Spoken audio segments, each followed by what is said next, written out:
குருவடி சரணம், திருவடி சரணம், குரு அநாதிநாதர் சித்தர் திருவடிகள் சரணம், குரு முருகப்பெருமான் திருவடிகள் சரணம், குரு அருள் இல்லையில் திருவருள் இல்லை.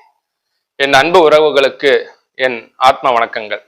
நம்ம பிரம்மஞானம் சார்பாக தர்மசாலை ஆரம்பிச்சு நிறைய இடங்கள்ல அன்னதானங்களை துவக்கி நடந்துகிட்டு இருக்கு.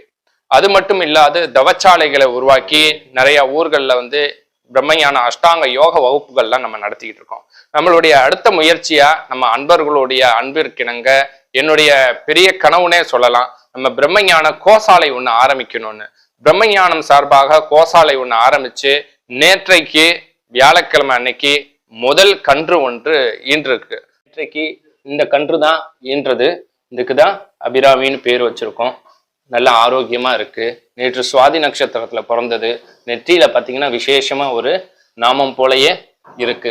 இது போல நிறைய பசுக்களை நம்மளுடைய கோசாலையில வளர்க்கணுங்கிறது என்னுடைய மிகப்பெரிய விருப்பம்.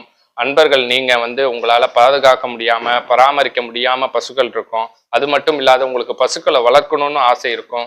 நீங்க எங்களோட சேர்ந்து இருங்க. கண்டிப்பா நம்ம இணைஞ்சு இந்த கோசாலையை உருவாக்குவோம்.